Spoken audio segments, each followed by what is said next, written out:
So, welcome to the Position Trading Bootcamp. I've called it AKA basket trading, AKA portfolio trading, because there's lots of different names for this style of trading. I call it position trading myself, but lots of people call it different things. And basically, position trading is taking multiple positions or multiple trades rather in a particular direction. So it's a multiple entry strategy, basically. So you're taking a position on a currency or an instrument. So it's going to be a 5-day course or a 5-part course. And as I said, we will see how it goes. Some of these sections are going to be longer than others. Some are going to be a bit more hard work and intense than others. So we'll see how we get on. And if you've got any questions, obviously try to leave them to the end of each section. There will be a Q&A pop up on your screen and a slide basically to tell you when the questions are coming in. But if there's any burning questions you've got and anything you really don't understand, I will try and answer some as we go through the course as well. But try and keep them towards the end of the session if you can. So this is where we are, part one. So today we are going to cover an overview of the course.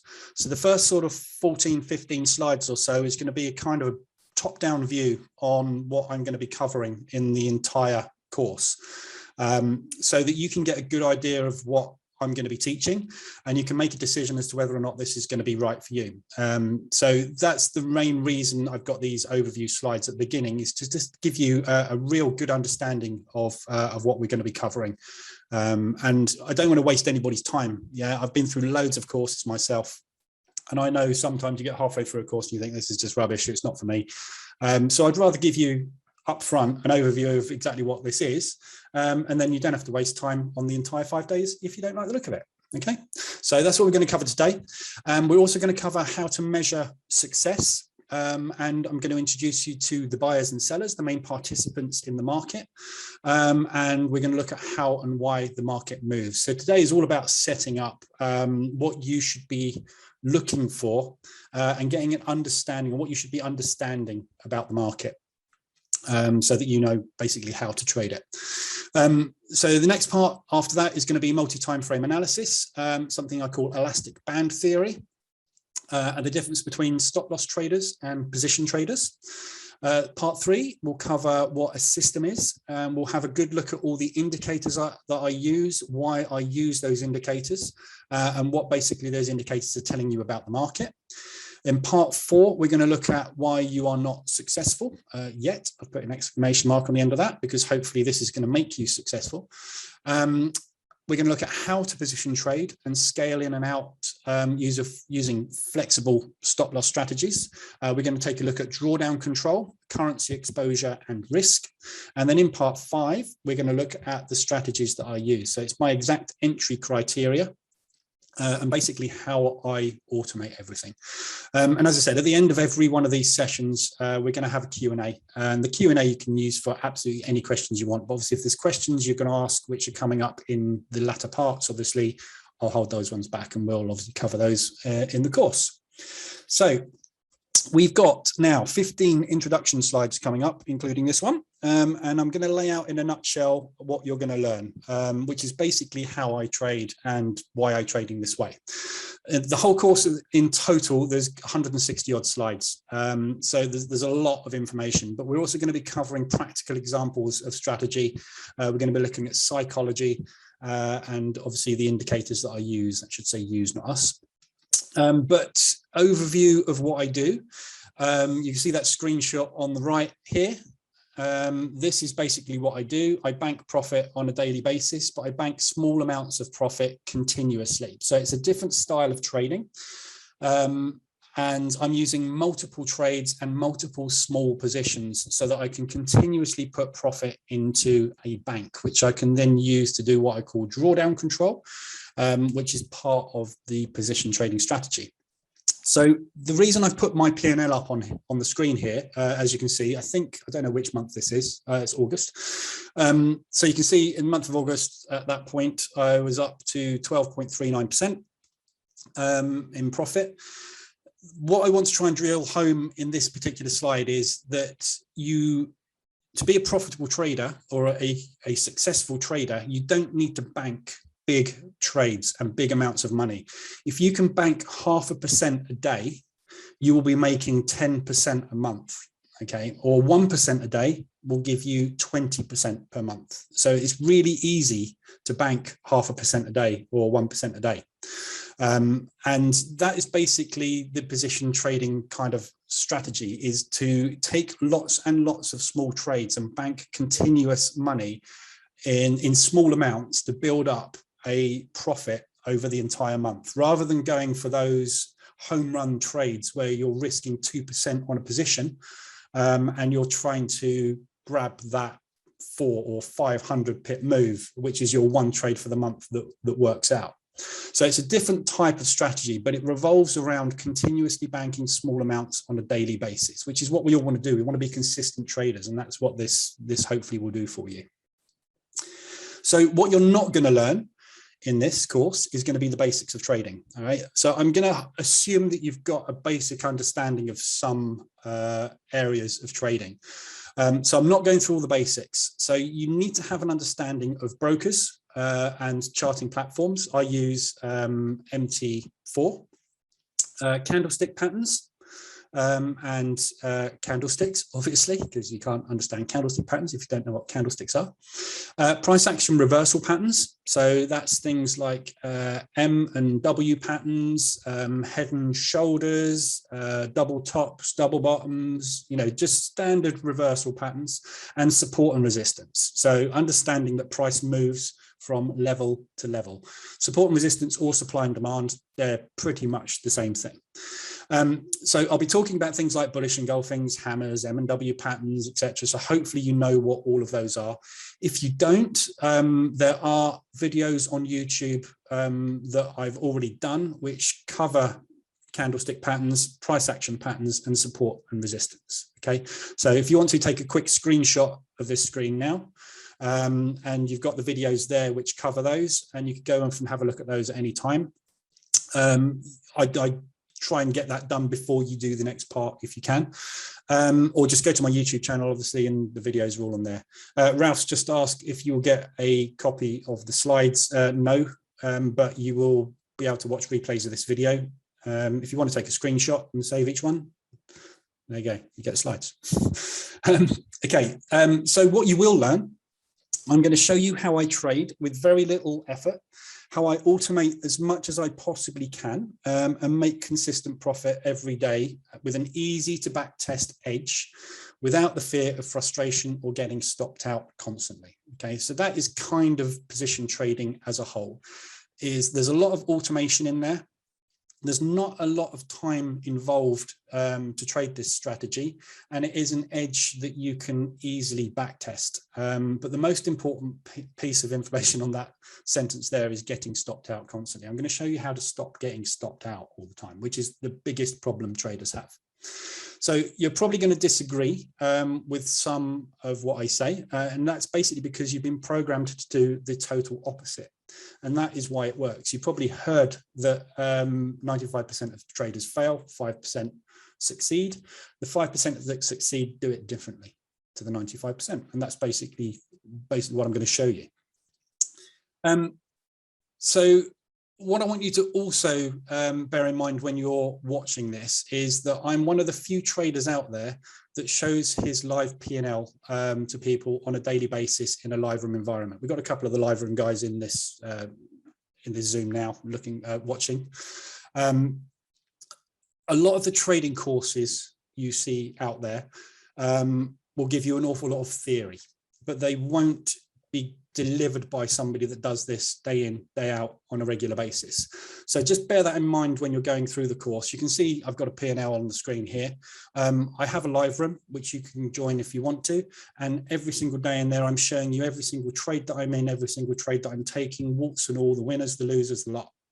And there's not many traders out there that do that and actually trade with you live and show you how to execute strategies in a real live environment. So just bear that in mind when you're going through this. I don't teach crap. I don't own a Lamborghini. I haven't got a massive house. I'm like you.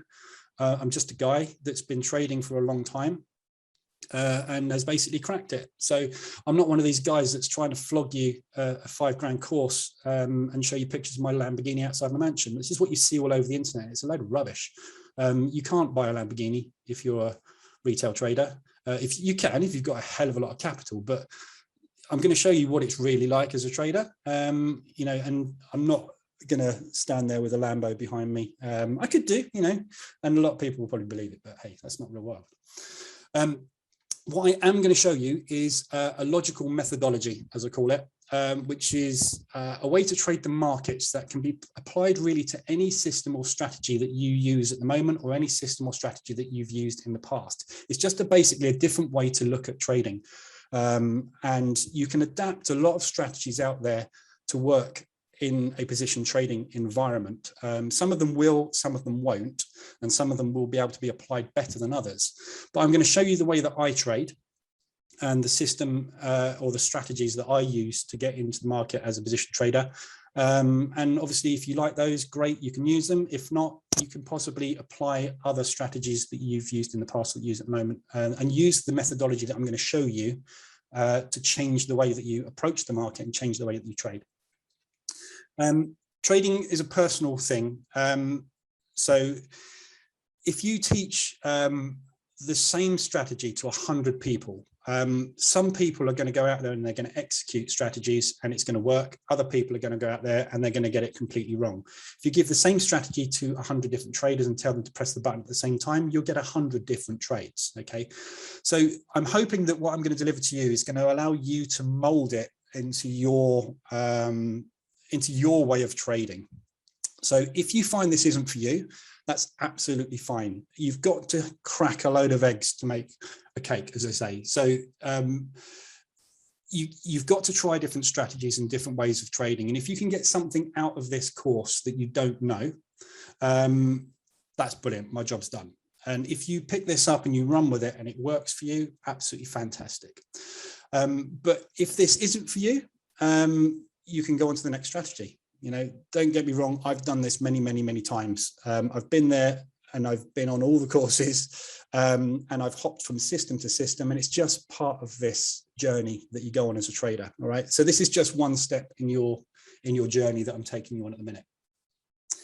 I'm going to show you basically why you're not profitable at the moment, or at least where you want to be financially with your trading. If you were, you wouldn't be watching this now. And I'm going to show you how I've eliminated these following issues that you can see on your screen now. And the vast majority of traders out there, me included, have problems that are listed on this screen now. So I want you to have a quick look at what's listed on the screen here. There's 11 issues. I'm not going to go through all of these, but I just want you to look at them and see which of these you basically identify. If you identify with all of them, as a lot of traders do, then hopefully this way of trading is going to kind of revolutionize the way that basically you look at the market. But just going over some of the biggest ones that I find I come across a lot of time with traders. The top one up there, FOMO, fear of missing out, is one of the biggest ones. And this is a massive problem for a lot of traders because they worry about missing those big moves, or they worry about getting the money back that they've lost, which is one of the main reasons for FOMO. You lose 3 trades on the trot and you think, right, this is going to be the one, and you hit the button and then that becomes another losing trade. And it causes this spiral of loss, which continues over and over again. And it's all caused by your fear of missing out on that potential profitable trade. It means that you stop following systems and basically just hit the button and overtrade too much. So that's one of the main things that hopefully we're going to solve during the course. Trying to pick tops and bottoms of ranges is another massive one, and trying to pick the pullback point in a trend. Okay, those are the main things that 95% of trading strategies revolve around. They try to pick a trend continuation pullback, or they try to pick a reversal at the top or the bottom of a range. Okay, so hopefully we're going to help you eliminate all of these. But if you've had a good look through those, ask yourself what every single one of those has in common. There's a few extra ones actually there that I put in from a previous slide, but every single one of those things you can see on the screen there is to do with timing. And this is the biggest problem that traders have, and this is why traders lose, because you are trying to time your entries and you're not concentrating on where the market is actually going to go. So the problem people trying to trade have, I'll put the word trying in there, is they cannot time their entries, which results in being stopped out and losing money. Yeah. So would you all agree that you've probably got one of those problems that you've seen on the screen, if not all of them? And the issue you have a lot of the time, and I have this issue as well, is not getting that entry right, which means we get stopped out all the time. Yeah. So we need to find a solution for that. So the solution that I found was I simply stopped focusing my trading activity on timing my entries, and I focused on how the market moves and why the market moves. And that led me to concentrate my efforts on 4 simple facts. First of all, we know roughly when price turns, not exactly. If we knew exactly when price was going to turn, we'd have 100% strike rate and we'd be multimillionaires. Yeah. So we don't know that, but we can see what happens in the market with historical data. We can see roughly what happens, can't we? We know that it turns at support and resistance or supply and demand areas, but we don't know which of them it's going to turn at. So the market will move higher up towards an area where it's turned previously, and it will either turn or it won't. We don't know whether it will or not, but we know it will at some point. There's always a support and resistance or a supply and demand area that price will turn at, but we never know which one it's going to be. We know that price goes up and down and it moves constantly through time. And we do not know when this up and down is going to happen. So in conclusion, we know nothing for sure, do we? Basically. So we know the market goes up and down. We know it gets attracted to support and resistance, and we know at some point it's going to turn. But the problem is we cannot get the timing correct. And that is where most traders tend to fall down. So why try and pick entries based on something we just cannot know for sure? Logic would suggest that we should be focusing on what we do know, and that is roughly when things are going to happen based on historical fact and what we can see on our charts. So here's a quick example of that with an RSI. So if you've used the RSI indicator before, or in fact any oscillator out there, you know that oscillators move up and down and up and down, and that's basically what their job is. So a lot of trading strategies revolve around when an oscillator gets to a certain point, you go the opposite direction. Yeah. So they're telling you to trade the other way. And that's how a lot of people use oscillators, RSI, stochastics.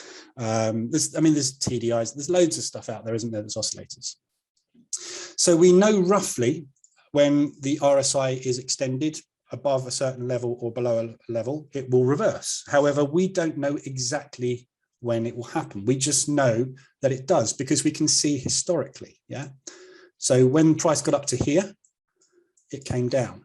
Yeah. When price got down to here, it went up. When it got up to there, it came down. Yeah.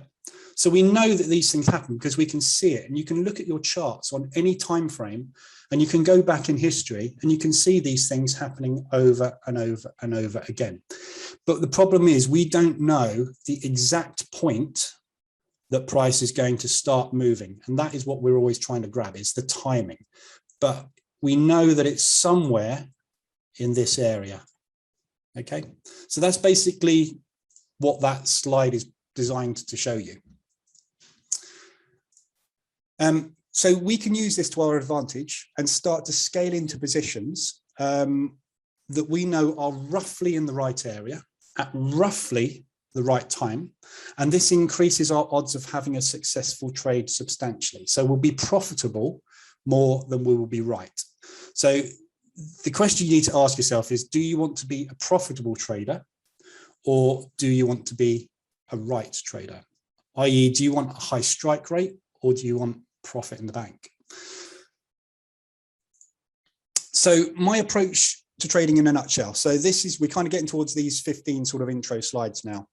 So the way that I approach the market is I don't use hard stop losses. Okay, so I don't enter a position, put a stop at a low or at a specific level and a TP at another specific target level. Okay, I manage risk completely differently, but I still have strict risk management that I work by. It's just that I look at risk in a completely different way, as in a portfolio or a position of a number of trades, or my exposure to an individual currency. So I don't use a hard stop loss in the market. It'll become clear as we go through why I don't do that. I use small lot sizing and multiple entries for every trade. So I don't have to worry about trying to time every trade. As I just showed you on that RSI, we know that when it gets down here, at some point, it's likely to do that. When it gets up to there, at some point, it's likely to do that. But we don't know when it's going to happen. So by using multiple positions and very small lots, it means I can eradicate that timing element. I don't need to worry about timing my entry and getting it spot on. I use realistic targets based on every individual instrument's daily range of movement, so that I can make money consistently knowing how far price will typically travel. So a lot of traders, in fact, the vast majority of traders use risk reward, and I use that for many, many years. So if you place a trade with a 10 pip risk, you put a 20 pip TP on it, you've got a 2-to-1 risk reward. I don't work in that way at all. I use the range of movement for that particular instrument to measure how far it's going to travel or likely to travel, and I will look for targets within that range, rather than saying I've got a 30 pip stop on this, therefore I need a 60 pip TP. If the thing is unlikely to move 60 pips because its average daily range is only 30 pips, that's an unrealistic target. So I don't target things based on pips or on a particular risk reward ratio. I use a completely different measurement. And I use custom indicators and an EA to automate 90% of my trading. And I only worry about positions that don't go my way. The rest of my positions just make me money. So what you see up here, yeah, these are the profitable positions. So these are the positions that I've taken, which just go off and they hit the target, they go into my bank, and I don't have to worry about them. Positions that don't go my way, I will deal with those in a completely different way. And again, we're going to cover that as we go through the course. So what exactly is position trading? Here's the basics. So the concept is to take a position on a currency pair by picking a direction in the market. So we're looking to pick the direction that that pair is expected to move. And this is generally based on exhaustion and long-term trend. So you can trade as an exhaustion trader or a mean reversion trader or a trend trader. It's the same process. We just need to pick a direction. We wait for conditions that historically repeat over and over again to present themselves. So we have a system that is based on historical fact, not blinking arrows and flashing lights and squiggly lines. It's based on historical data. And we basically wait for those conditions to repeat themselves. And when they do, we then take a position in the direction that we are choosing to trade. We take an initial position to see how that plays out. If our timing is wrong, we then manage multiple trades as required until the move we are expecting completes. We don't worry about stops, as our positions are small enough not to care about them. And we're going to talk about lot sizing a bit later on in the course.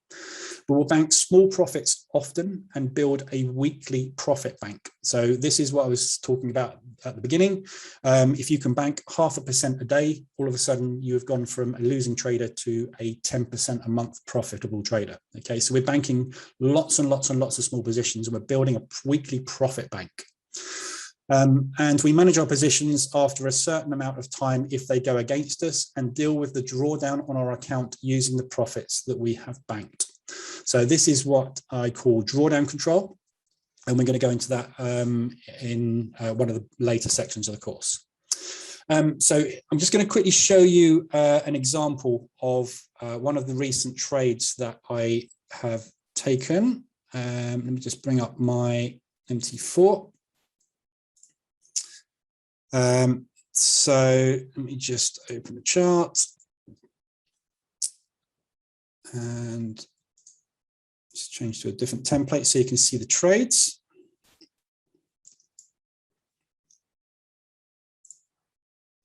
Okay, just find one of the trades I wanted to show you, which is 23rd, I think it was, pound yen. Yeah, there we go. Right, so this is an example of one of the trades that I took. So it's a little bit similar to that screenshot that I showed you. So price pushed down, okay, and I was expecting price to push up, and I'll show you why I was expecting price to push up when we go through the strategies. But basically, I took a position here, as you can see on the screen, and that position didn't work out. So rather than being stopped out, putting my stop there, price pushed down a little bit further. So I took an additional position while I was waiting for the expected move, which in this case was up. And again, I'll show you why I was expecting this to go up when we talk about strategy. And then as price pushed back further, I exited both of those positions to make a profit on both of them. Now I could have exited somewhere around here and taken a profit on that one and taken a loss on that one, but the overall profit would have still been a profit. Okay, so that's the difference. I'm taking multiple positions in a particular direction when an expected behavior that we've witnessed in the market in the past is starting to play out again. Okay, so I'll just switch back to the slides.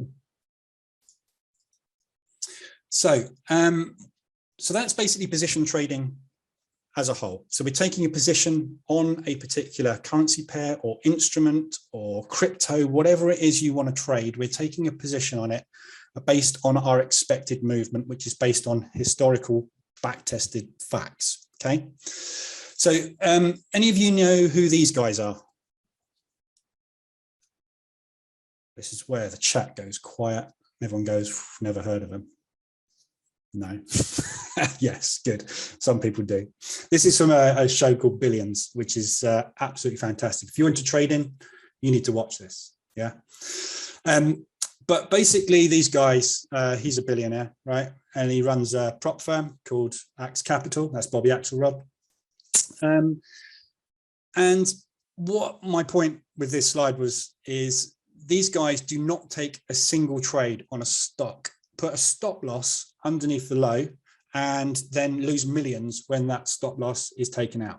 Okay, a lot of big firms, and this is obviously a fictional one, but a lot of big trading firms, hedge funds, they don't use stop losses because what they do is they take speculative positions on where they think a currency, a stock, an indices, a crypto, whatever it may be, is going to go. But what they do is they pile into that position gradually as the market presents the conditions that they're expecting. Yeah. So we trade, or we're going to trade in a very similar way to a lot of the big institutions, in the fact that we're going to take a position in the market rather than entering a single trade with one stop loss and one take profit. So all I ask is that you try this method of trading for a month on a demo account. Okay. Now, this isn't something that you can just go out and suddenly do tomorrow, because some of these trades may take days or even weeks to play out. Okay, so it's a completely different style of trading, which you'll learn as you go through it. But what I want you to do is commit to trying this for a month. Yeah, if you've been through loads of different courses and you've been through loads of different systems, you're on your 50th indicator you've bought from the MQL5 marketplace, and you've been trading for 3 years, 5 years, 3 months, however long it may be, you're system hopping still. Yeah, and you haven't found the one that is working for you. So what I want you to do is commit to this for a month.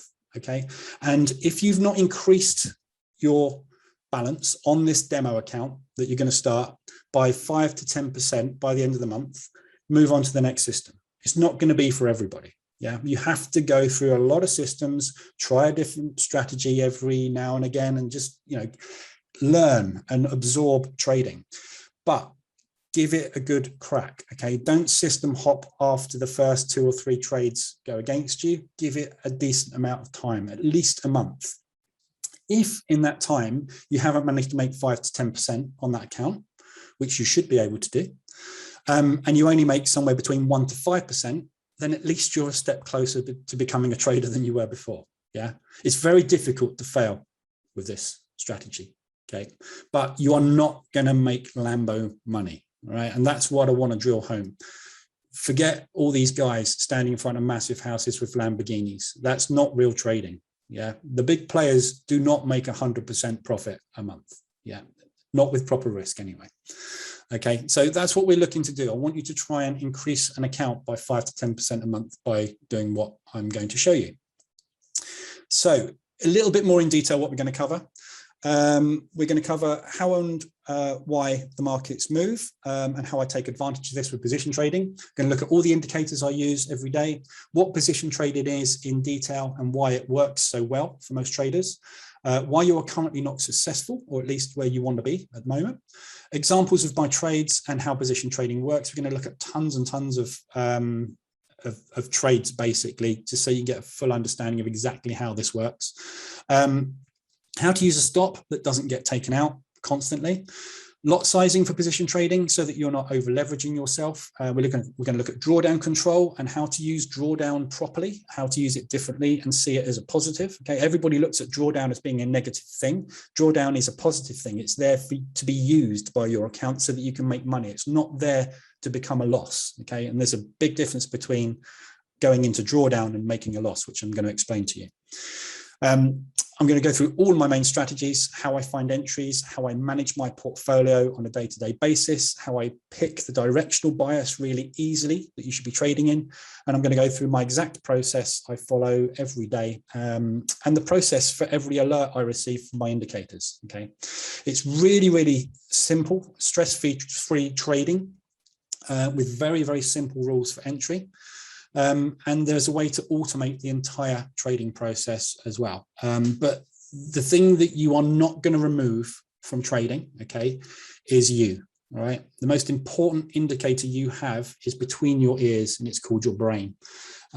You are not going to be able to fully automate this style of trading. All right. So if you're one of those EA hunters that's looking to find an EA to stick on his chart and go and sit on a beach drinking Mai Tais, this isn't for you. Okay, this is 90%.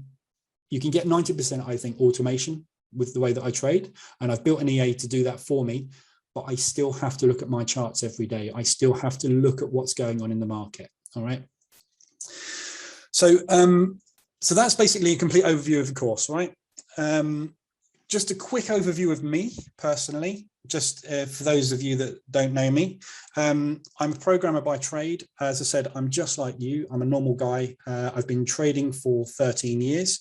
So because I'm a programmer, I'm a very logical person, and every strategy and system and indicator that I've developed is based on logic and historical data. I don't use anything that I cannot visually backtest or have statistical data to show me it gives me an edge. Okay, and that's what I'm using in the strategies that I've built and I've developed basically. So as I said, I've been trading for 13 years on and off. I started in stocks with a service called Day Trading Radio. Then if any of you have heard of Day Trading Radio, that was back in 2008. It's still going today. I forget the name of the guy that runs it, but he's brilliant. So if you're interested in stocks, go and check out Day Trading Radio, but give this a month first. I've given up twice. I've blown multiple accounts in the past, probably just like you have. I've taken many courses. Every one of them helped me develop as a trader, and I took something away from every course I've done, but none of them have ever managed to make me profitable. I've had 3 private mentors where I've had one-on-one tuition or small group tuition, like 5 or 10 of us in a group, with one instructor. Every single one of those guys taught me something invaluable, but again, none of them made me profitable.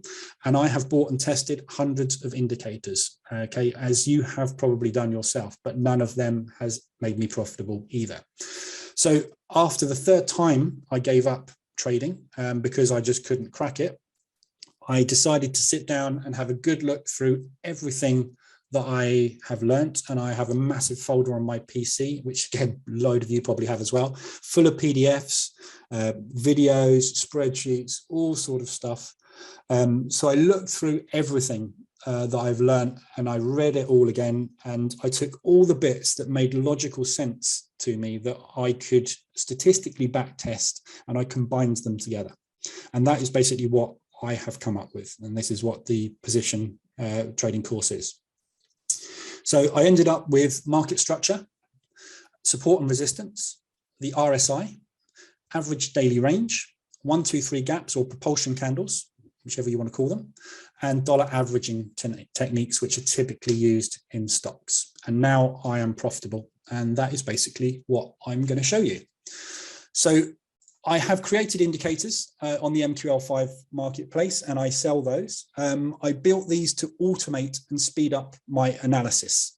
So I found that with the indicators that were out there, they didn't quite do what I wanted to do, or they just didn't exist. And obviously being a programmer, I built them. You can choose to buy them or not. There's no hard sells, none of this rubbish where I'm not going to sell you anything on this course. Okay, I'm not going to build up this whole thing where this is worth 2 grand, this is worth 1,000, this is worth 5 grand. All of a sudden I've got a 15 grand program. You can have it for 199. This is free. This course, this is going out there for free. I've got indicators that will help you automate, and I've got indicators that will help speed up analysis.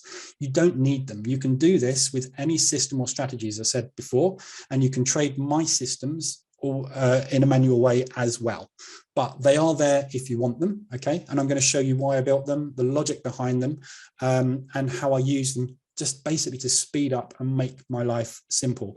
I can trade on an hour a day on pretty much any time frame using the dashboards that I've built, okay? You don't need them, and 2 of my main indicators come free with MT4 anyway. So, you know, you don't have to buy those, all right? So that's it. Your 15 slides are up. So that is the top-down view of the course. So you know everything that we're going to be covering now, all right? So in this first part, what we're going to do is now we're going to move on to the sort of main bulk of it, if you like, and we're going to start to talk about how we measure our success as a trader, okay? So you can see here a P&L, one of my P&Ls on one of my accounts. And you'll notice here that there is not a pip in sight, okay? So I do not use pips at all. The entire industry revolves around pips. You are constantly being bombarded with people saying that they can make you X amount of pips, yeah? And pips are a completely irrelevant measurement in any instrument or any trading activity because they are not consistent, okay?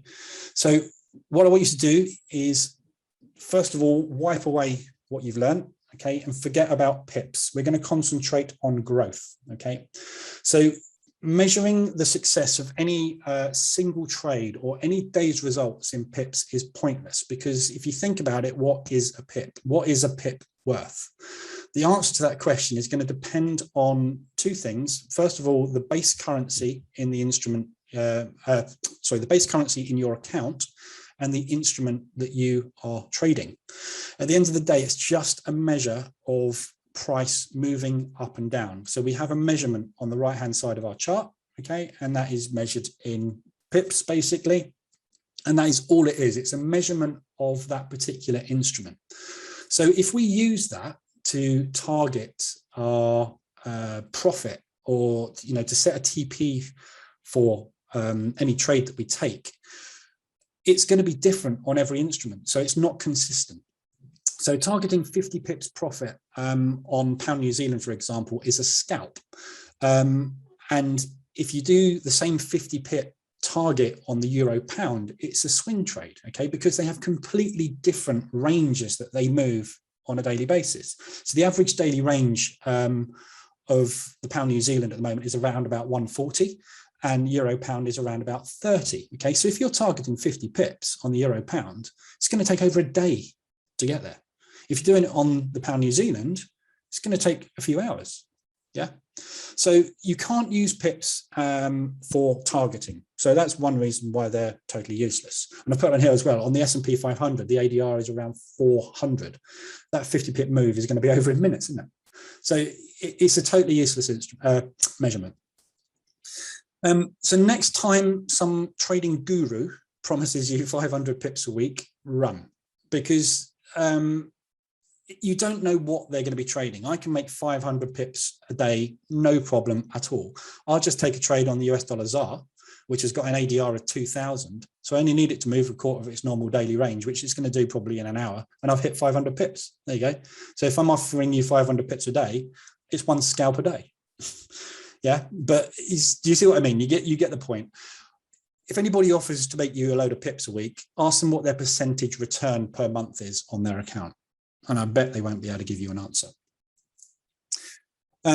So the way that we are going to measure is by using percentage growth targets. And it has big advantages. Okay. First one is that if you target percentage growth, and we'll just go back to my P&L here. So this is the column that I'm talking about here, gain. Okay. So this is percentage gain. So this is the percentage growth per day, per week, and per month on this particular account. So just to clarify that for you. So using percentage growth targets has big advantages. First of all, it never changes and it's consistent across every pair or instrument that you trade. Okay, 1% growth on your account is the same on pound New Zealand as it is on the euro pound. If you make 1% profit on that trade, you've made 1% profit. Yeah, if you make 1% profit on the US dollar ZAR, you make 1% profit, right? 1% is 1%. Okay, but you measure your success based on your account balance and how far you've managed to grow that account balance. It's also consistent when your account grows from, say, a 5K account to a 10K account. Okay, you are still targeting the same growth. You're just making more money with a bigger account. So you simply increase your lot sizing as your account grows, but your performance targets will be able to remain the same. So if I make 1% return on a 5K account and I make 1% return on a £1 million account, okay, I'm making 1% return. If I concentrate on the percentages, it doesn't matter how much money is being made, does it? If I want to grow my account by 10% a month, I need to target 0.5% a day. That measurement is the same regardless what instrument I'm trading. It also allows you to measure performance on a daily, weekly, or monthly basis in exactly the same way. So you can compare your performance this month, last year, to this month, this year, very easily. Because things are going to change in the market. Market conditions, such as the average daily range of pairs, for example, is going to change dramatically. Okay, but the percentage gain on your account that you are targeting and achieving is static. It doesn't matter if the stock market crashes, COVID hits, there's an earthquake in New Zealand. It doesn't matter about all of that. What is going to be the same is how much you're targeting. The average daily range and the market conditions and the market movement is going to be dramatically affected by outside conditions, which are out of our control, but our focus needs to remain on what we're doing in our account. Okay, so it's something that you can use to measure on a regular basis and compare basically how you were doing last month to how you're doing this month. So you can keep on track. It gives you a focus. And you can set a simple target to achieve daily, weekly, monthly. I've already really covered this one. So if you've got 10K in your account and you need to make £1,000 a month trading, you know you need to achieve 10% growth per month. That's 2.5% a week, 0.5% a day. So it makes everything simple. All right. So forget about pips for targets for measurement of success. Okay, we're going to concentrate on using nothing but growth because it is measurable across every instrument that we're going to trade. So targets for our positions are also not measured in pips. Targets for positions, we are going to use average daily range and we are going to use levels. Okay, so when we enter a position on a pair, so I'm just talking about Forex pairs at the moment, we look at where it's likely to go and where it's been historically, not a number of pips that we want that pair to move. All right. So the market is going to move wherever it wants to go, and it will give us what it wants to give us. We cannot force it to do anything. Okay, so we need to be realistic with how and when we take our profits. Okay, so this is going back to what I said about, you know, targeting 50 pips on the euro pound. That's more than a day's range for that thing. Okay, so if we want to get in and out in a day, we can't target 50 pips, can we? So price moves an average distance on every instrument or pair every single day. It can exceed this range, but there is an average that it will move, and it will be different for every currency pair that we trade. And this ADR is often based on news, time of year, economic factors. There's all sorts of stuff that goes into the average daily range of a pair. So if something is weak, and you're trading a weak currency against a weak currency, the average daily range is going to be very tight because neither of them wants to move. If all of a sudden one of them puts a monetary policy statement out that says they're going to inflate the currency, that currency might start to fly, and it might start to trend hard, in which case the average daily range will increase on that. So we need to adjust our targets based on how that particular instrument is moving at the moment, not what it was doing a year ago or what it's likely to do in the future. So average daily range helps us do that. And that's basically why we're going to use it. Price will fluctuate. So we measure how far it's been moving recently, as I just said. This gives us an idea of how realistic a potential target is to achieve, rather than being something that we're just never going to be able to get to. We also know price moves between support and resistance areas, as we can see this happening historically over and over and over again. Okay, and we're going to look at lots of examples of support and resistance as we go through the course. So it makes sense to use these targets, or to rather to target these levels also, and not a number of pips. Okay, so we know that price moves an average daily range, and we know it moves between support and resistance, or supply and demand levels. So rather than using pips, we're going to use these levels and these ranges because they are consistent, they're reliable, and more importantly, they are realistic. Right, so we can measure them and we can see them happening. So that is what we're going to use to target, not a risk reward ratio because of where we've put our stop loss. So using realistic target levels means we will bank profit more often because our targets will be achievable by the market more often. And we might miss those monster moves that we see where it just flies off and it trends for 3 weeks on the trot. But so what? If we're banking consistently, who cares about missing those massive moves, right? Our goal is to become consistently profitable traders, not to hit that home run and get that 1,000 pip move. Yeah, that's for show. That's not trading.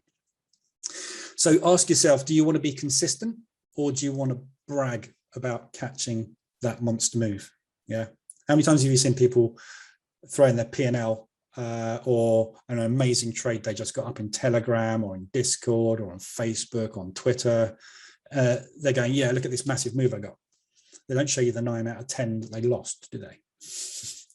So it's all about becoming consistent, and we need to give ourselves the tools to become consistent, which means we need to use fact-based data and an edge that we can historically see playing out over and over again.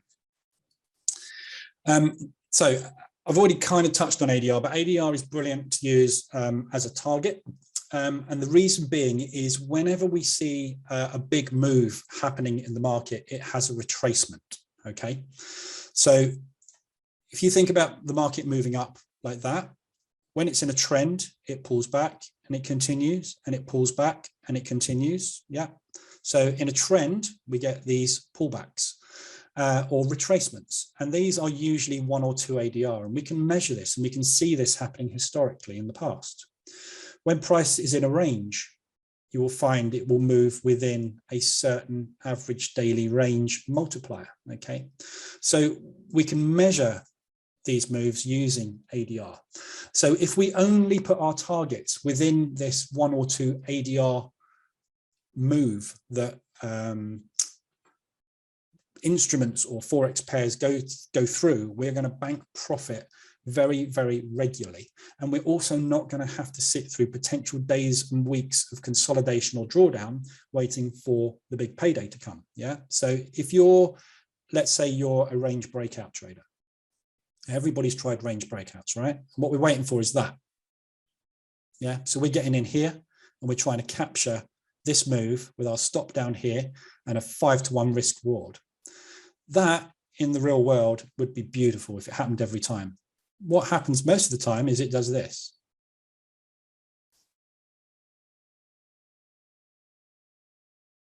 Yeah. So we have to sit through all of this, waiting for it to get up here. Yeah. If we'd have targeted one ADR, we'd be out. Right. So that's the reason we're using ADR. We're banking small profits consistently, which builds our account. Okay. So we will look at ADR in much more detail in a later stage. Okay.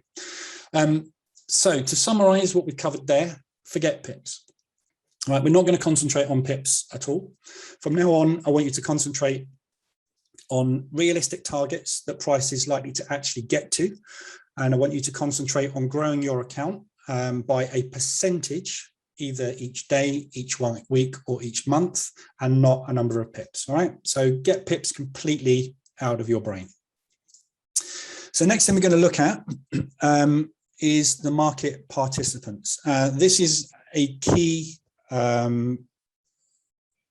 lesson, if you like, that everybody needs to fully understand, which is why I've put it in the first sort of part of the course.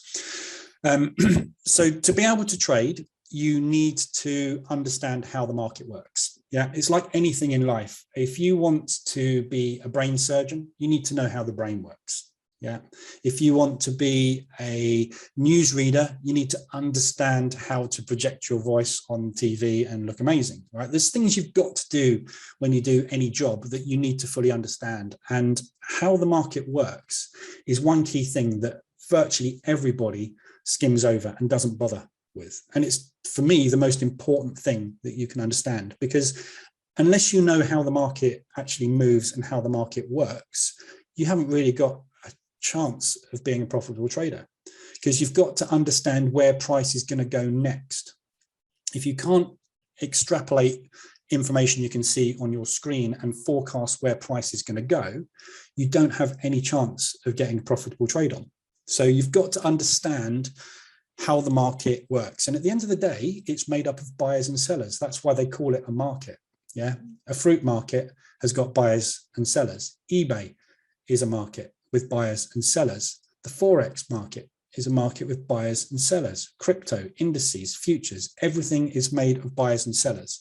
And it's really, really important that you understand how these buyers and sellers interact with each other. So particularly with the Forex market, the institutions and the banks are what moves the market. Okay, and there's two main reasons that the market moves, okay, and that the institutions and the banks are the people that move this market. The first is to execute orders for their customers. So if you're a big bank, you have lots of customers, right? And your customers will come to you and say, I need to pay this massive invoice. I'm in Japan and I need to pay somebody in the US. And what they will need to do is execute that transaction through the bank. And there has to be a foreign exchange done, because if I'm paying in yen and the person is receiving in US, that transaction gets conducted on what currency? US dollar yen.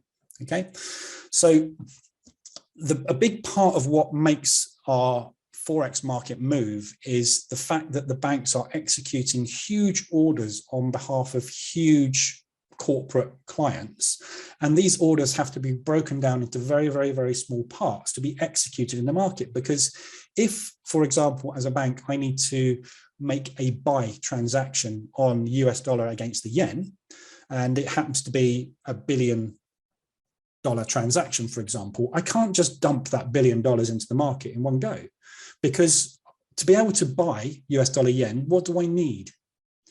I need somebody on the other side of that to be able to buy it from me. So I need a seller. Okay. Now, if I dump $1 billion order into the market, I have to be reliant on $1 billion seller on the other side going, yeah, I'll take that. Doesn't happen. So what they have to do is they break their orders down into multiple small parts. We see these being executed as candlesticks on our chart.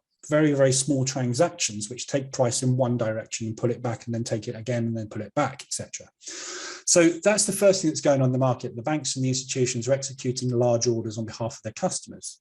They're also executing orders to make themselves a profit. Okay, so we've got prop desks, you've got pension funds, you've got all sorts of other participants, which are called the speculative participants, where they are trying to make a profit. And they are also dumping large orders into the market. Okay, so the outcome of this is that they go from level to level, creating positions and taking profits when they're ready.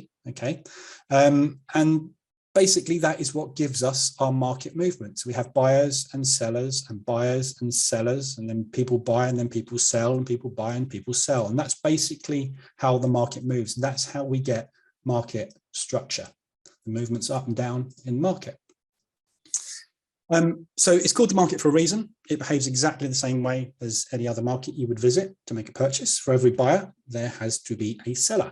So when I hit the buy button, someone somewhere is taking the opposite position in the market to me. Okay, so I'm saying I want to buy US dollar yen. Someone at that same point in time is going, I'm going to sell US dollar yen. All right, but that does not mean that one person is going to win and another person is going to lose.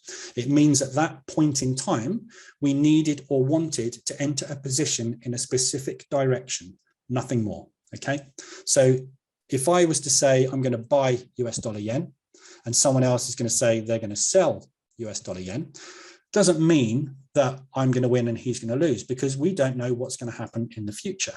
There's every possibility that it could go down to there. He then gets out and makes money, and I make money on a move like that up here. We both make a profit. But all that's happening when you hit that buy and sell button is that there is a transaction taking place. One person wants to go one way, another person wants to go the other. One key fact about central banks, governments, and institutional traders that is critical for you to understand is that the concept of that, like I've just explained there, that every time somebody buys, they have to sell. All right.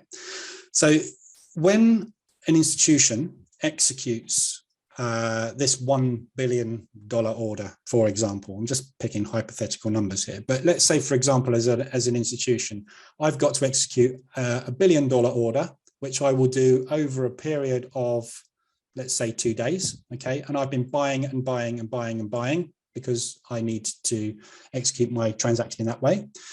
What am I now? A seller. Because to get out of this position, I've just put lots and lots and lots of buys into and make money, I've got to be able to sell it. Yeah.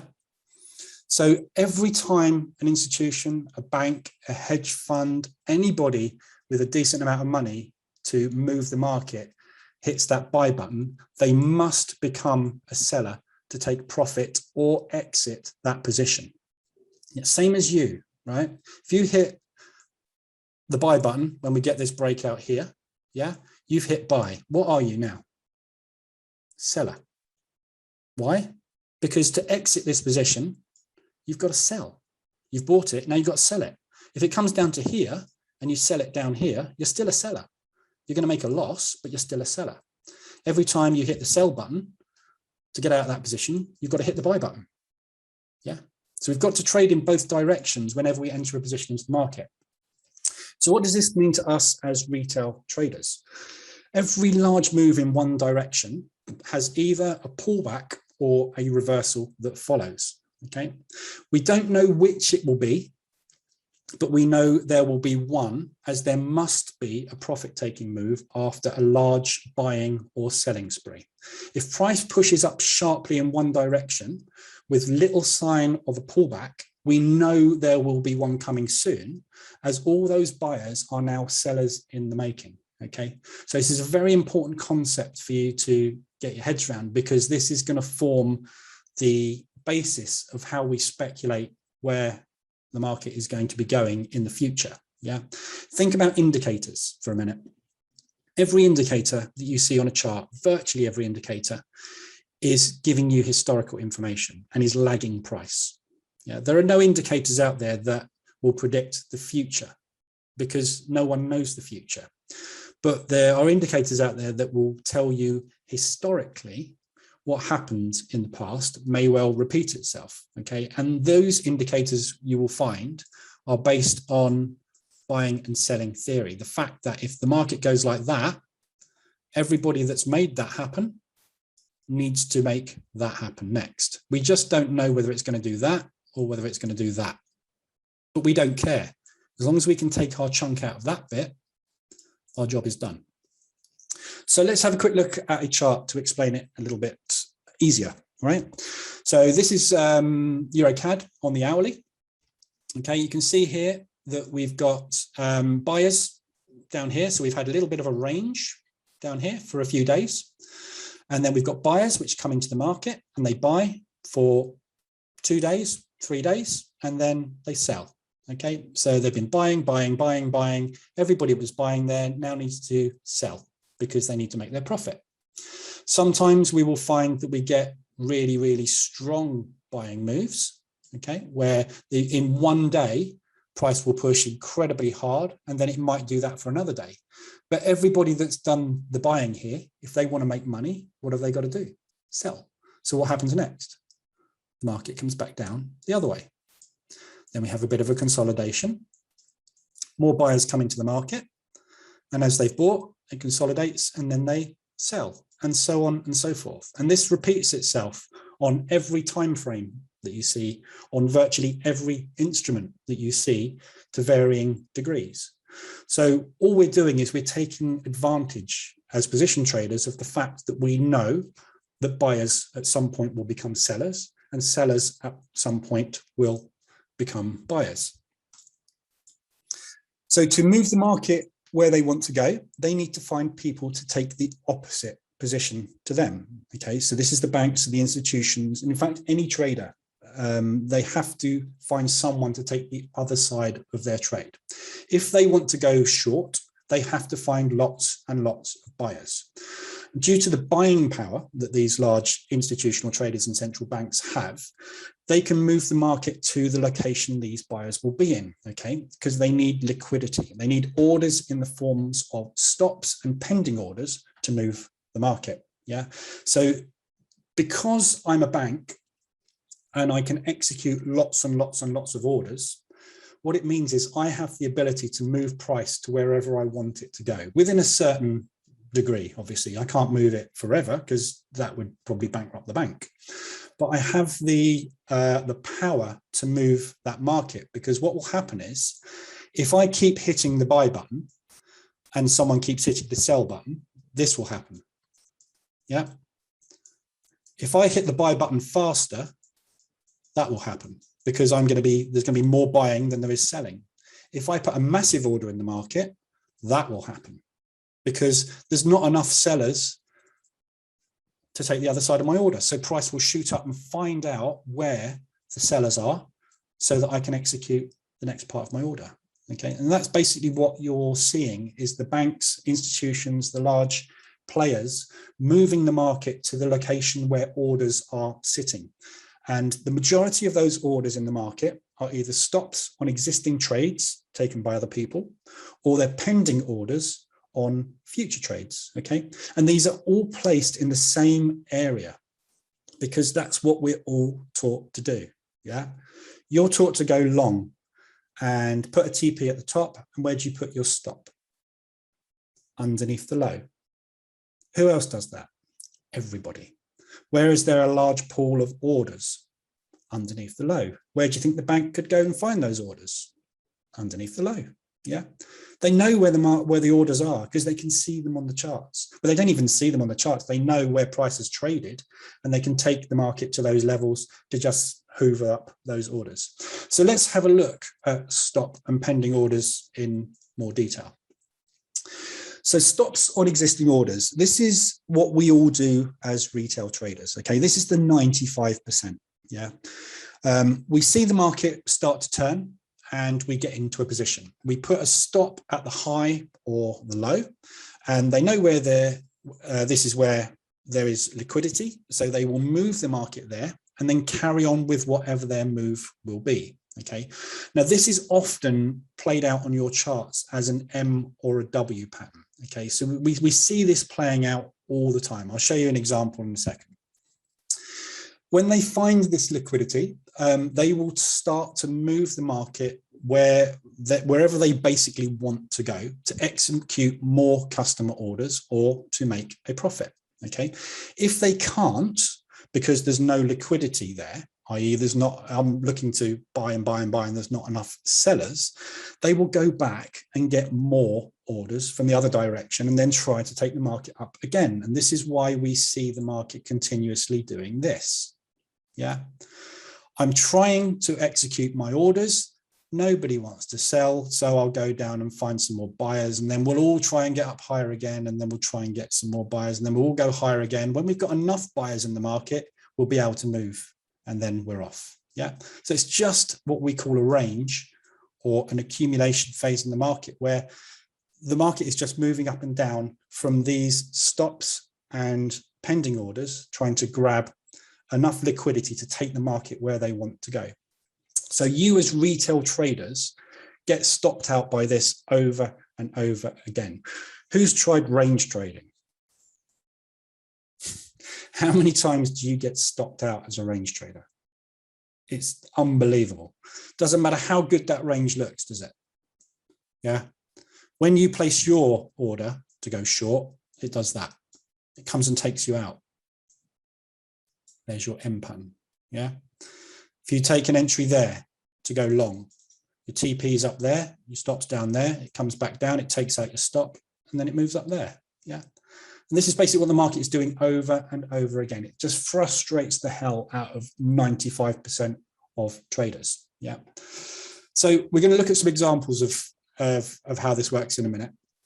But I just want to go through the other type of orders first, which is the pending orders on breakouts. Okay. So the other common type of order placed is where we get into a trade. Okay, so when the market reaches a certain level, we as traders want to get in, and this is the breakout traders. Okay, so we see the ranges like this, and we see it pull down, and we go, right, I'm going to put my pending order up there, expecting the market to go up, and then I'm going to put my stop below the most recent low, and the market will move around like this. It will then go up and take my pending order and get me into my long position, and then it will come down and it will take out my stop, and then it will do that.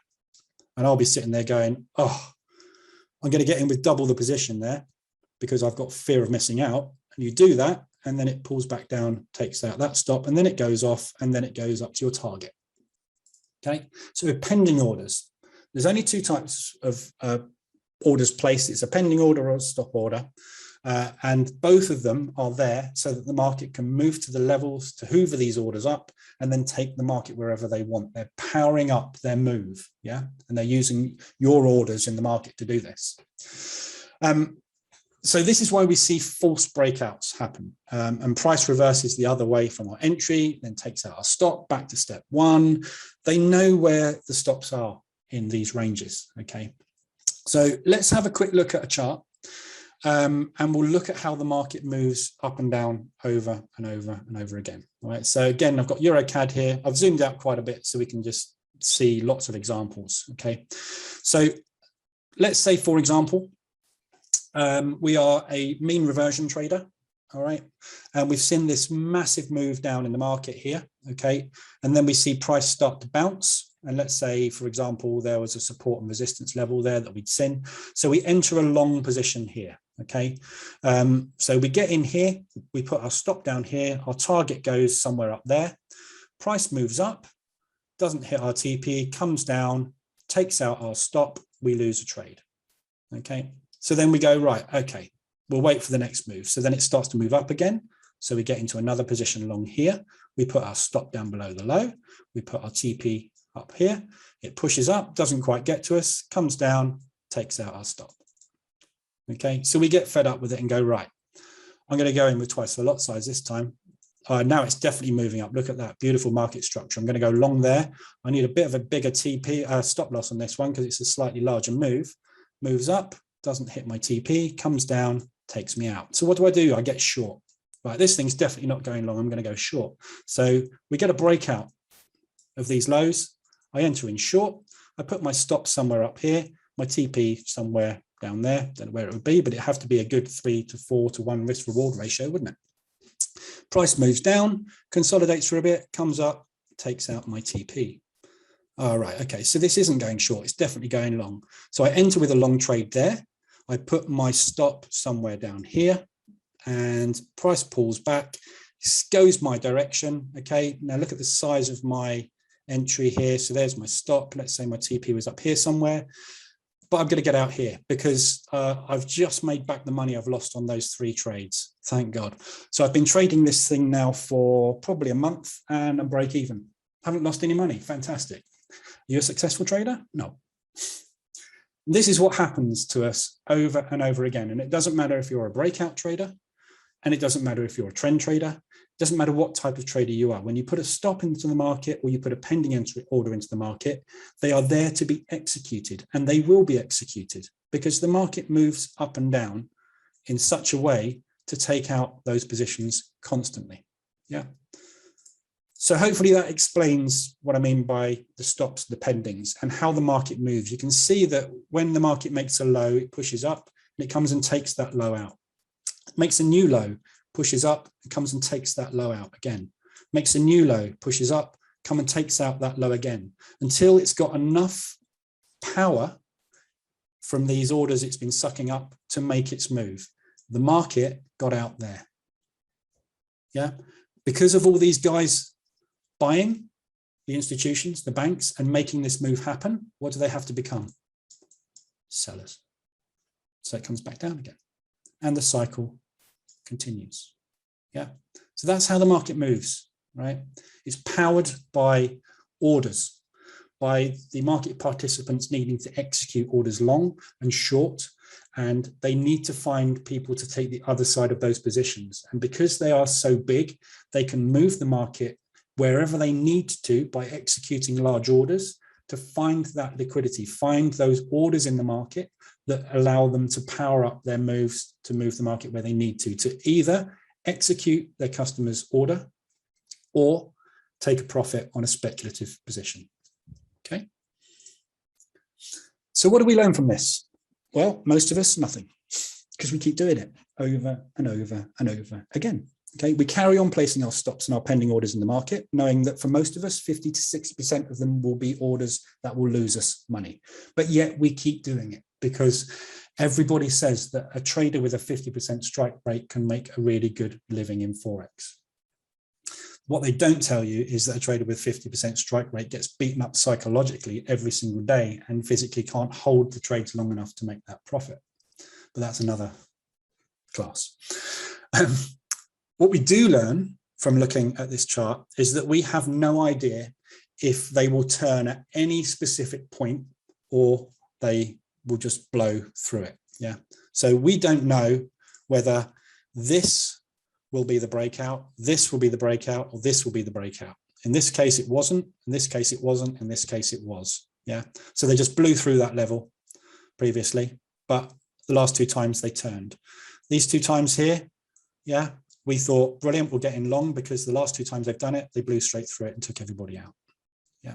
So what we don't know is basically whether it's going to turn or whether it's just going to climb straight through and take everybody out and be the move that they've been building up for the last sort of week, month, however long. Okay.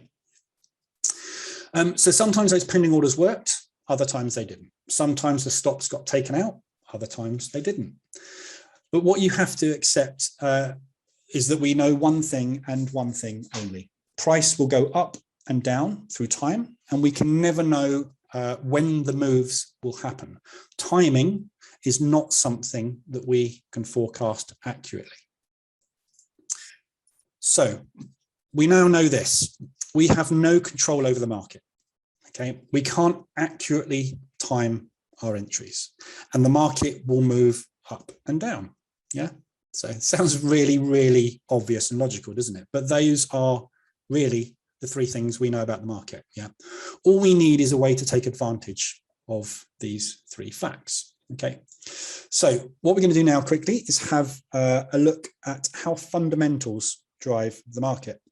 So we know who the market participants are. Yeah, we know that the banks, the institutions, anybody with a big enough bank balance to execute a large number of orders has the power to move the market. And to move the market, they need to go and find orders of the opposite direction so that they can hoover them up and execute their own orders. Okay, but the markets move long term on fundamental news, okay?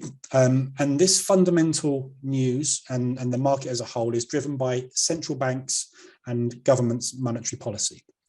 Okay, so it's hideously complex. It's economics, right? Most of us will never fully understand it, but the good news is that we really don't need to.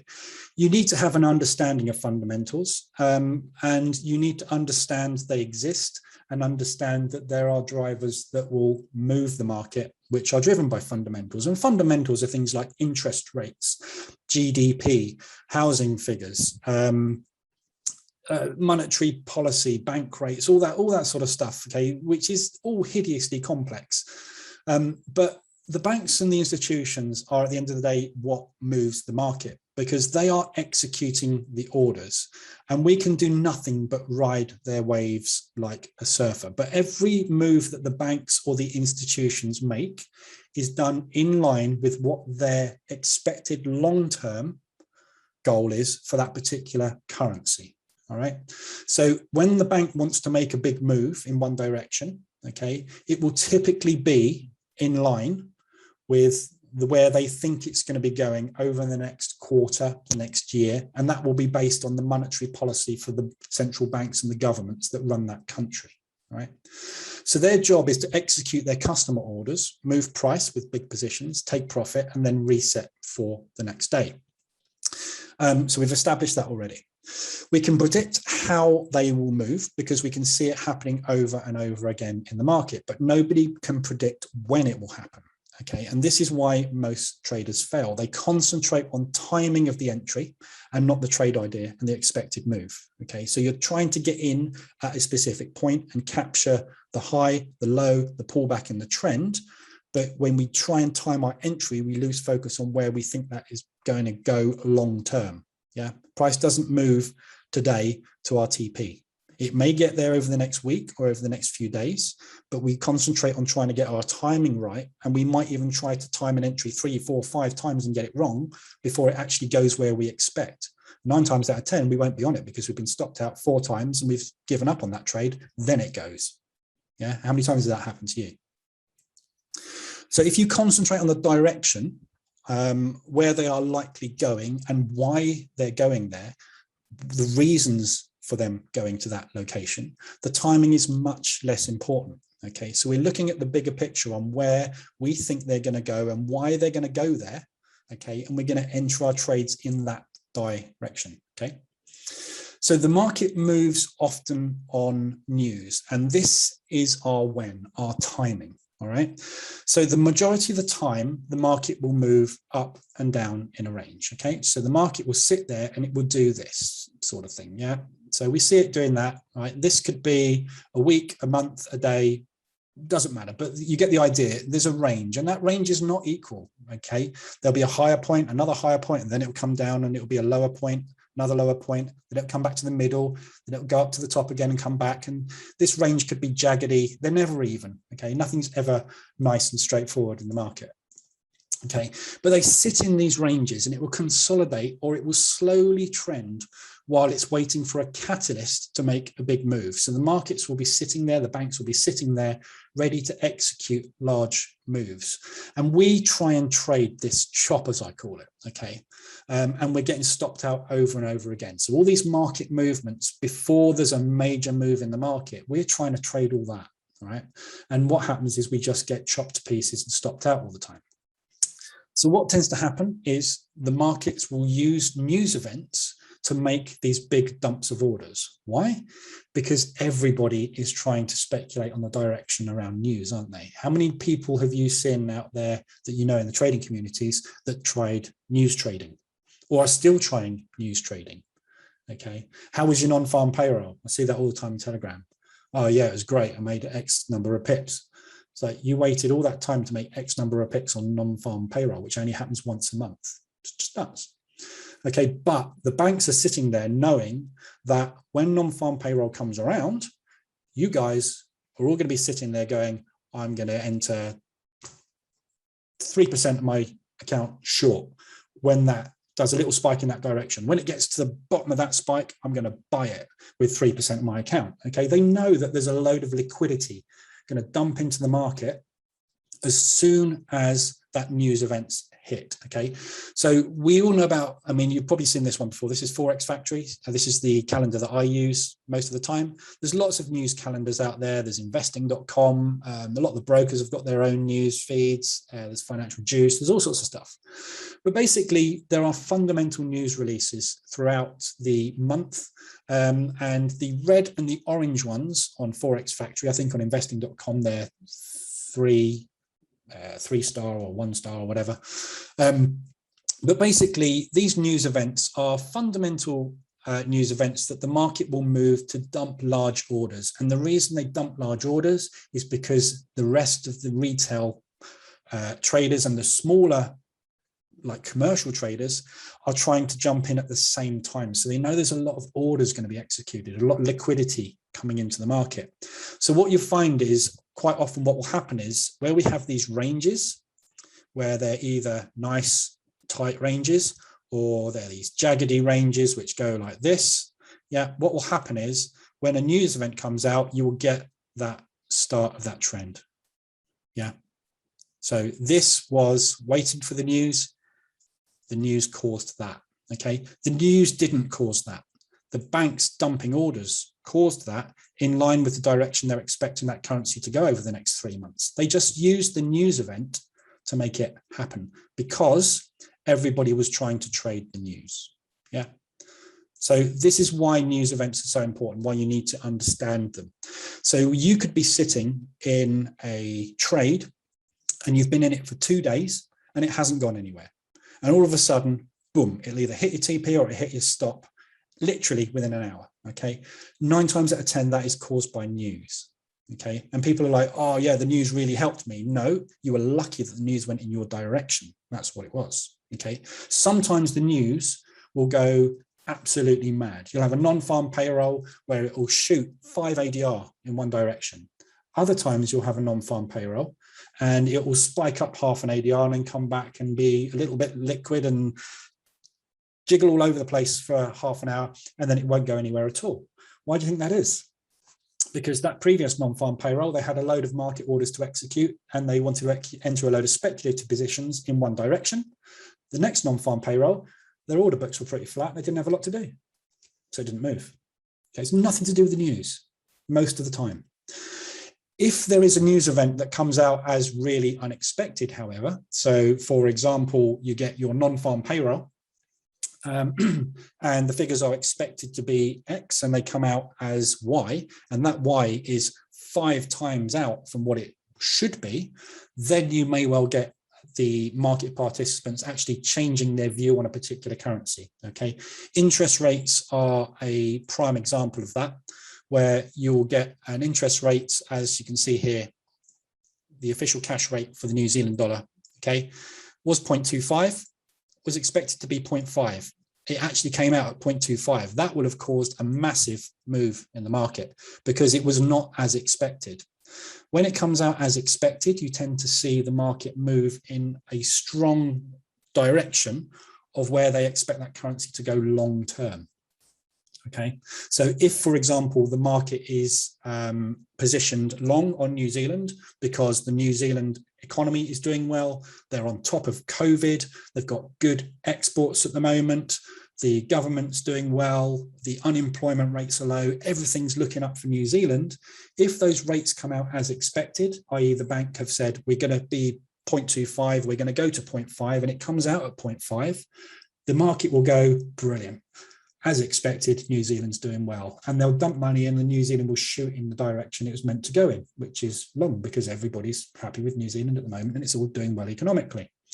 If it comes out differently, i.e. the banks have gone, actually, we're not doing as well as we thought because of this, so we're going to do something different, then the market will go into free fall in the opposite direction a lot of the time. But we never know what it's going to be.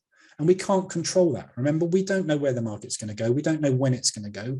We can just look historically and see, right, if that happens, what's the likelihood of happening next? So, for example, if the New Zealand dollar, we're expecting it to go up and all of a sudden it tanked like that, what do you think is going to happen after this move? That. Why? Because everybody that sold there is now what? A buyer. So it doesn't matter what the news is. Yeah. What we're doing is we're trading based on historical information that we can see on the charts. And we know that after a big move like this, that happens because everybody that did that and made that move happen has got to do that, because if they don't, they can't get out of their positions. Okay, so it doesn't matter if the news is as expected. It doesn't matter if the news is massively different. We don't care. What we care is what happens when that news event happens. It's either going to hit our take profit or it's not. If it doesn't, we'll deal with it. Okay, but you need to know why the market is moving and when. Okay, so when you see, and I see this in Telegram groups all the time, people go, wow, what's happened to the US dollar? Why has it suddenly gone crazy? Because non-farm payroll has just been released.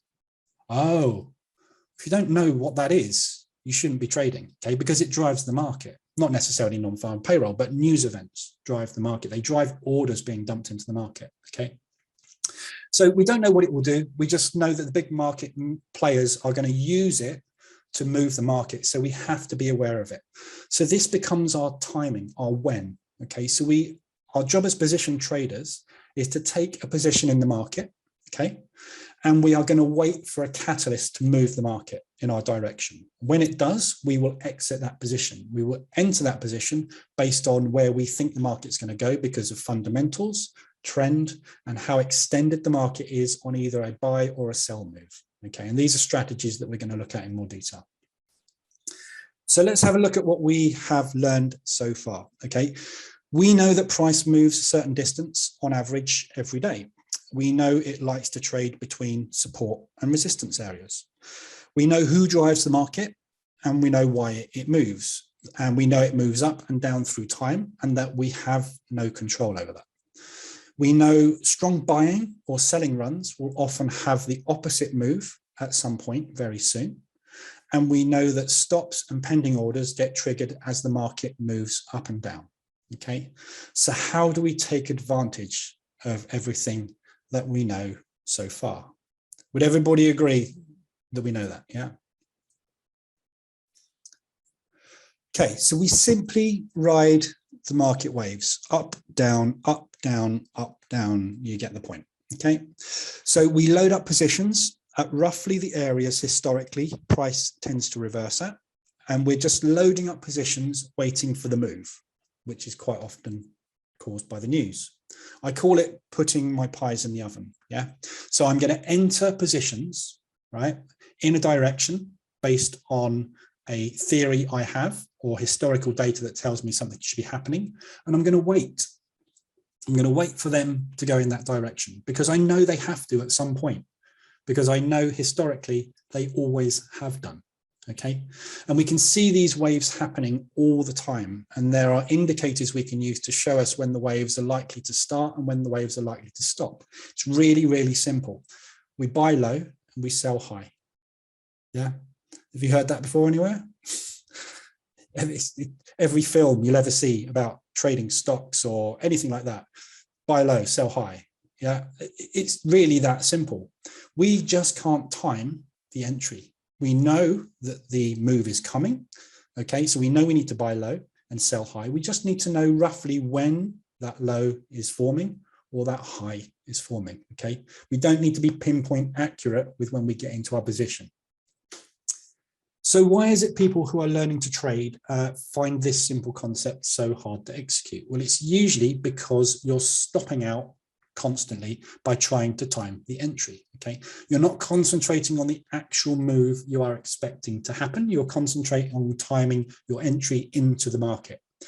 So let's look at a simple RSI and we'll see how the waves in the market happen, and then we'll look at how we can take advantage of these moves.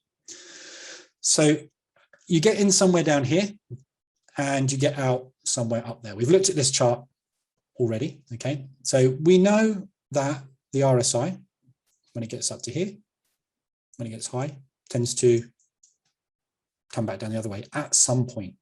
Yeah, we know that because it got down here, at some point it was likely to go up there. Okay, we know that because it got up to there, at some point it's likely to come down there.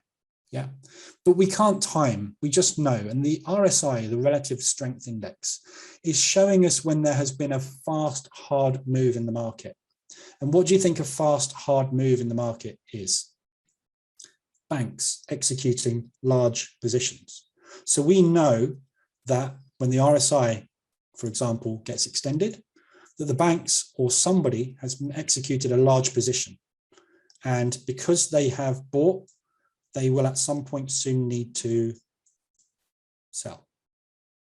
Okay, so all this is doing is it's telling us that there's a condition in the market at the moment. Yeah. If you were to enter a position here, for example, with a stop loss under the low, what would have happened to you? You got stopped out. Then what happened? It went in your direction. We knew that. Yeah.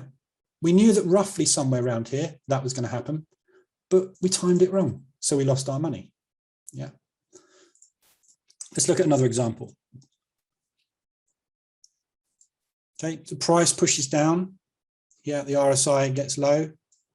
We know that there's going to be a pullback at some point. Gets down here again, pullback, because there was a strong move to the downside. Gets down to here, and it gets embedded, as we call it, where prices push down really, really, really, really hard. The longer this gets embedded down here, the bigger the profit take move tends to be. Why? Because there's more and more and more and more and more people selling. The more people that have sold, the more people have to buy. So we're waiting on those positions. So as a position trader, I got in here, okay? And then I got in here because that one didn't work. And the likelihood was that one would work. Could have got in again there, but I missed that one. But took profit on both of those. Stops got taken out, stops got taken out. If I'd have got in on this move here, look at that lovely hammer there. If I'd have got in on a move, a break above that hammer, what would have happened? Stopped out. Okay. But if you don't use a stop, you won't get stopped out. Okay. So using hard stops, you would have lost both of those trades. Position traders won them. Okay. But position traders are not going to get in with 1 or 2% risk on an individual position. We're going to get in because we know that there is a market condition that is likely to reverse soon. Yeah, we know what's coming because we see it play out over and over again. We don't enter a stop in the market so that the banks and institutions can use those to grab our money and then power up their move to take it in another direction. All right. So when you use a stop loss, it's important you get the entry as accurate as possible. Obviously, when you're entering with a stop, you've got to be laser targeted. You've got to be pinpoint accurate with that entry, because if you're not, you're going to lose money. Okay. As a position trader, what is more important is how you manage the position after you've taken that initial entry. Okay. So going back to my slide, I got in here. Okay. And I had a backup plan when I got in. And my backup plan was, if this moves an ADR against me, while it's already extended all the way down here, I'm going to take another position, because the likelihood and the chances and the probability of that buying run coming because of this selling run is higher. When I took that position there, my plan would have been to take another position if it had pushed against me. So what was important to me was, when I took that trade, not whether that trade is right or is wrong. What was important to me is, how am I going to manage this position I have of being long Aussie, short CAD? Yeah. How am I going to manage this position after I hit that button? Yeah. So that's the big difference between position trading and stop loss trading. The entry is way less important than how you manage your positions and how you manage your portfolio. Okay, and we're going to look at risk as a portfolio, drawdown of our portfolio, and exposure on our portfolio. We're not going to concentrate on individual trades.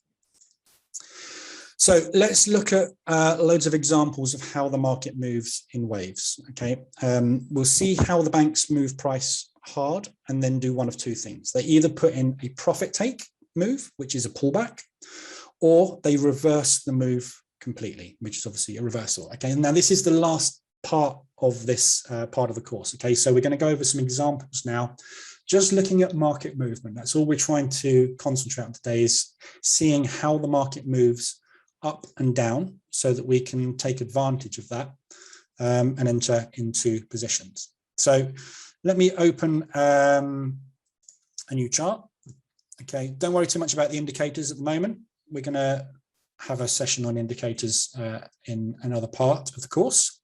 But what we're interested in here is market movement. Okay, and we're going to look at examples of what we've basically been talking about. So you can see here we had a bit of a sideways move. Okay, and people here would have been going short, long, short, long, short, long, short, long, trying to figure out which way the market's going. And then eventually the market pushed up really, really, really, really, really, really hard. Okay, so as the market pushed up hard, everybody started to buy. And as everybody started to buy, they had to exit their positions and become sellers. Okay, so the RSI, for example, got massively extended, telling us that there's too many buyers in the market and all these buyers will need to be selling soon.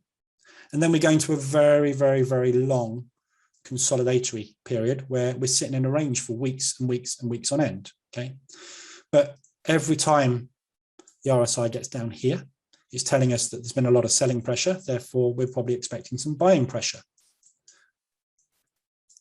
A lot of buying pressure, so we're expecting some selling pressure.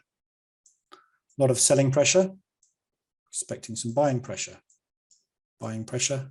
selling pressure, okay, and so on and so forth. Okay, so this is basically how the market moves. Every time we get a big, strong push by buyers, we get a strong sell, because it's all this move is these people here taking profits on their positions. Big, strong push up, started to take profit. Okay, strong 3-day push followed by a pullback. Where did it pull back to? Supply and demand, support and resistance, whatever you want to call it. It's an area that price struggled to break out of, managed to break out of, pulled back into, found support, and then pushed away. Yeah. Support and resistance is incredibly important. We're going to cover support and resistance in a little bit more detail a little bit later. But as I said, there's a video on YouTube about support and resistance if you want to learn how to draw it properly. Looking at US dollar Swiss right now. Okay, what sort of move do you think is probably going to be coming over the next 3 or 4 hours? Yeah, likelihood is, because there's been so many sellers, all these sellers down here are probably going to want to take a bit of profit on their move. Now, they're either going to do one of two things. They're either going to take a profit, a partial profit, and then continue the move to the downside, or they're going to take all profit and then either pull back and push off, or whatever they want to do. Doesn't matter, does it? All we know is that there's been a lot of sellers in the market. So what do we think as position traders might happen next? Probably going to be some buying, isn't there? Yeah. So you can do this on any time frame. And again, we'll look at indicators at a later stage, but this is the 4-hour time frame. Lots of sellers come into the market, they turn into buyers. Yeah. Lots of sellers come into the market, they turn into buyers. Lots of buyers come into the market, they turn into sellers. Buyers, sellers, buyers, sellers, buyers, sellers, buyers, sellers. We call it consolidation. The banks are just waiting to grab all the pending orders and the stop orders for this period of days, weeks, months, or whatever it is, so they can start their move. Yeah. So you see it playing out over and over and over again. Too many buyers need to become sellers. Too many buyers need to become sellers. Too many buyers need to become sellers. Okay. It's not rocket science. Remember what I said. Buy low, sell high. It really is that simple. But the problem is you're concentrating on timing your entries. You're trying to get in here, here, here, here, here. Stopped, stopped, stopped, stopped, stopped. You've lost 5 positions. If this is one strategy and you've lost 5 positions in a row, what do you think you're going to do here? System hop onto the next strategy, because this one doesn't work. But you were right about the direction. Okay, you just didn't give your trade time to play out. If you'd have taken a position on this rather than taking a single trade, you'd have made a lot of money. Okay, so I can show you endless examples of this, but I'm not going to go into it in detail because we're going to look at more as we go through the course. But as I say, it works on all time frames. After a big selling move, there's a buying move, big selling move, big buying move, big buying move, big selling move, and so on and so forth. Okay, it just plays out over and over and over again. Okay, so let me just switch back over to the slides. That is end of part one. So next we're going to cover the importance of multi-time frame analysis. And this is what we're going to cover starting tomorrow. There's a lot more to cover tomorrow, but we're going to start off with multi-time frame analysis. So I want to end on questions. Just basically about what we've covered. Has anybody got any questions specific to what we've covered so far, or any other burning questions they've got that might have cropped up during this part of the course?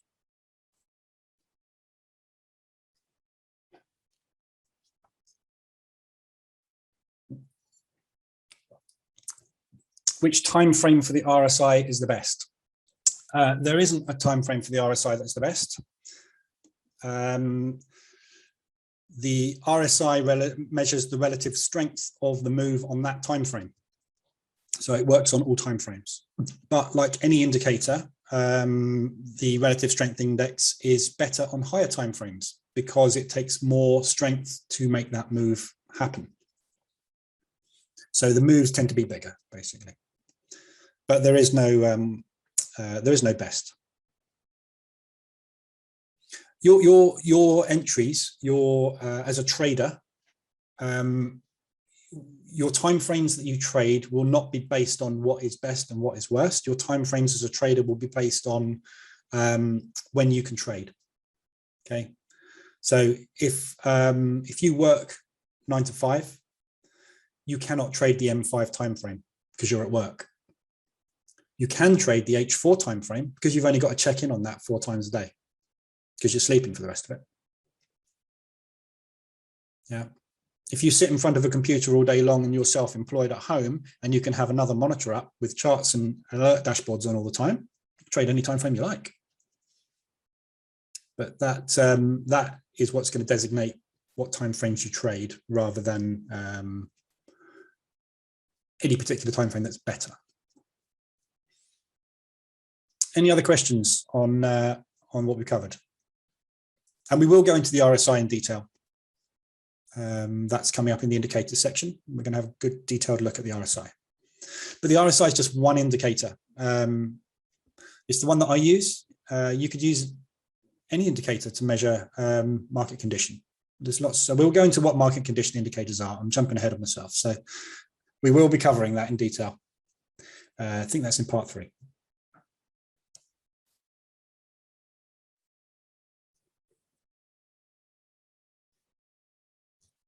Okay, any more questions? No? Did it all sink in that well? That's brilliant.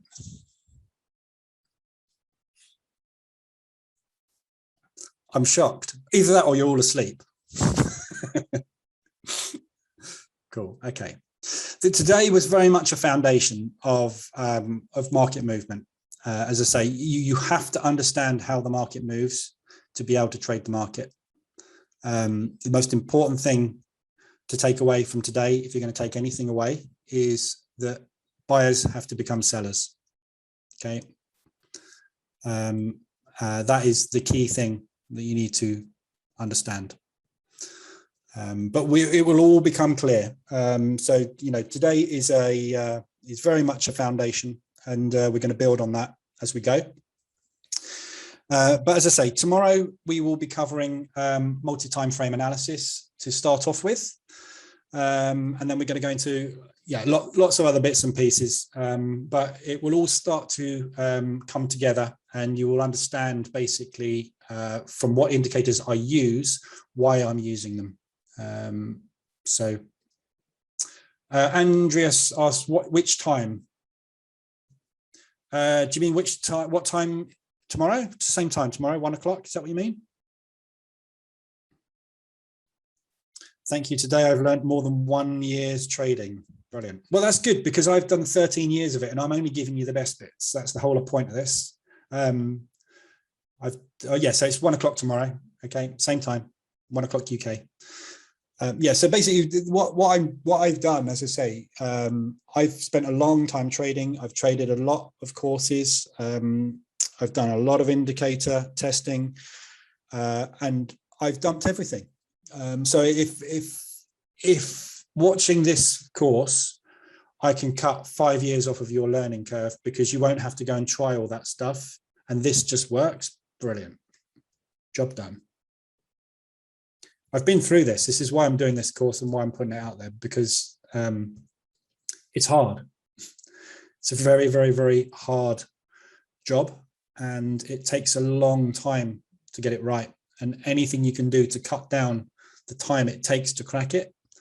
And as I say, if this isn't for you, that's fine as well. At least you will take something away from this that you will hopefully use, as I have done, to put in a bank and go, I know why that's happened because he said that.